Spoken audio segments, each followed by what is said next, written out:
नांदेड़ की सिख बरादरी ने गुरुद्वारा बोर्ड एक्ट 1956 की दफ़ा 11 में हुकूमत महाराष्ट्र की जानिब से की गई मुतनाज़ा तरमीमात के खिलाफ गैर मुअय्यना एहतजाजी हड़ताल का आगाज़ कर दिया है। सिख समाज का कहना है कि दफ़ा 11 के तहत की गई इन तरमीमात के ज़रिए न सिर्फ मुकामी सिखों के आइनी हुकूक़ को पामाल किया गया है, बल्कि मजहबी इदारों के अंदरूनी मामलात में बराह रास्त हुकूमती मदाखलत की जा रही है।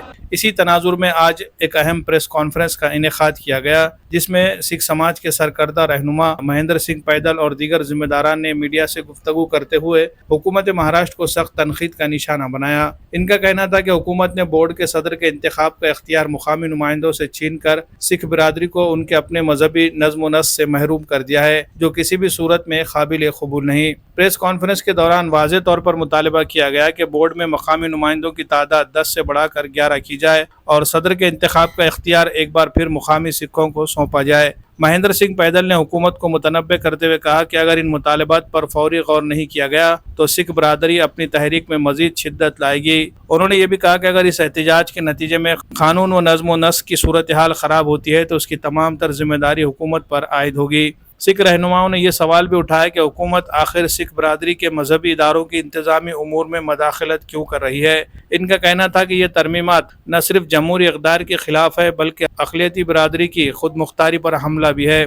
उन्होंने इल्ज़ाम लगाया कि इस तरमीम के ज़रिए दानिस्ता तौर पर सिखों को उनके ही इदारों से बेदखल करने की कोशिश की जा रही है। सिख बरादरी का कहना है कि यह मसला महज तकनीकी या क़ानूनी नहीं, बल्कि इनके मजहबी शनाख्त और ख़ुद मुख्तारी और वक़ार से जुड़ा हुआ है और उसके तहफ़्फ़ुज़ के लिए वो किसी भी हद तक जाने के लिए तैयार है। ज़िला कलेक्टर दफ्तर के सामने जारी गैर मुअय्यना हड़ताल में सिख बरादरी के अफराद बड़ी तादाद में शरीक हो रहे हैं और जब तक हुकूमत इनके मुतालबात तस्लीम नहीं करती, एहतजाजी तहरीक जारी रखने का अज़्म ज़ाहिर किया गया है। Bureau report, MCN Urdu news.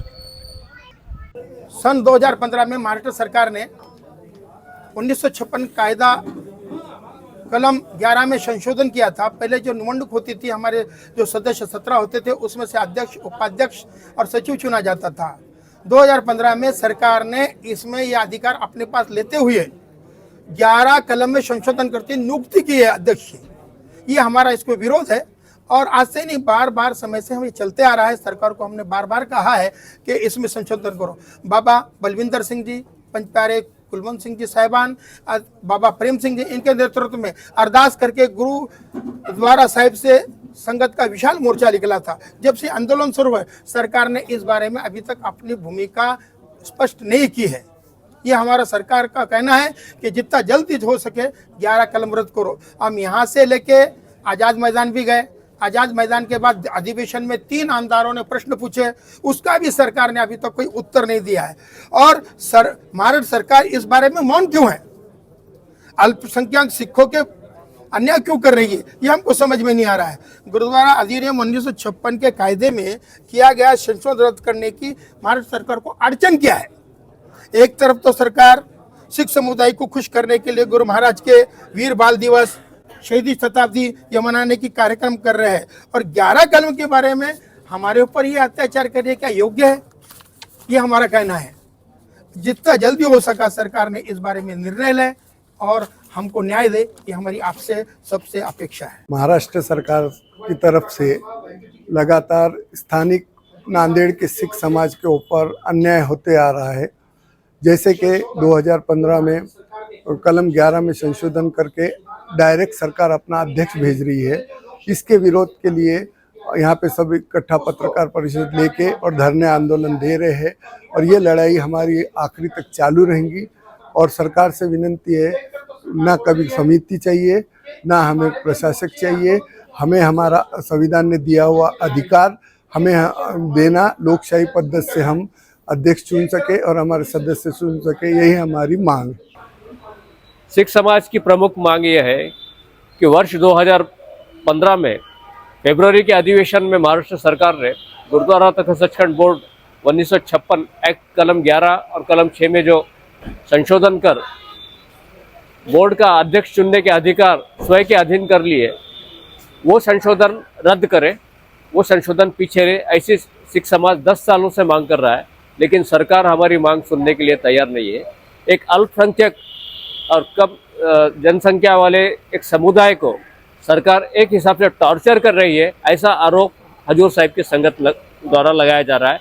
और इस विषय पे ना मुख्यमंत्री बोलते हैं, ना राजस्व मंत्री बोलते हैं, और ना ही कोई अन्य ऑफिशियल बात करने के लिए तैयार है।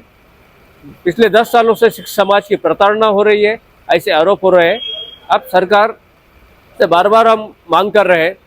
अभी का अधिवेशन समाप्त हुआ है महाराष्ट्र सरकार का, लेकिन उस अधिवेशन में भी हमारे बारे में कोई सुनवाई नहीं हुई। हमारे दक्षिण के विधायक आनंदराव पाटिल तिड़के बोंडारकर, उन्होंने भी ये मुद्दा उठाया था, जयंत पाटिल जी ने भी ये मुद्दा उठाया था कि कलम 11 का संशोधन रद्द कर हमें हमारा अध्यक्ष चुनने के लोकतांत्रिक अधिकार प्रदान करे। लेकिन सरकार ये नहीं चाह रही है। तो सरकार करना क्या चाह रही है? क्या सरकार को हमारा बोर्ड चाहिए? ये सरकार ने तय करना चाहिए। 25 वर्षों तक यहाँ के लोगों को प्रतिनिधित्व नहीं दिया जाता है, यहाँ का अध्यक्ष नहीं दिया जाता, ये खेद की बात है। हम संविधान के तहत अल्पसंख्यक समाज को हमारा अधिकार मिलना चाहिए, यह मांग कर रहे हैं। अभी नांदेड़ के जिलाधिकारी कार्यालय के सामने एक धरना आंदोलन चालू है, 15 जुलाई से चालू है। इसके पहले 11 जुलाई को मुंबई में भी आज़ाद मैदान में धरना दिया गया। उसके पूर्व 3 जुलाई को भी यहाँ पर धरना कार्यक्रम हुआ, लेकिन सरकार के कानों पे जू नहीं रेंग रही है। और अब हमारा समाज सरकार से चाहता है कि वो हमारे साथ बैठकर चर्चा करे। हमारे ऊपर वर्ष 2024 का जो नया अधिनियम है, जो भाटिया कमेटी के सेट बनाया गया है, वो ना ला दे, क्योंकि भाटिया कमेटी का वो अहवाल पुराना हो चुका है, 11 साल पुराना अहवाल है, वो कालबाह्य हो चुका है। अब नए परिवेश में हम सोचेंगे। फिलहाल हमें 1956 एक्ट के द्वारा ही हमारा बोर्ड संचालन करने के अधिकार मिलने चाहिए और हमें हमारा लोकतांत्रिक अधिकार मिलना चाहिए। इसी को लेके नांदेड़ में पहल शुरू है। वाहिगुरु जी का खालसा, वाहिगुरु जी की फतेह।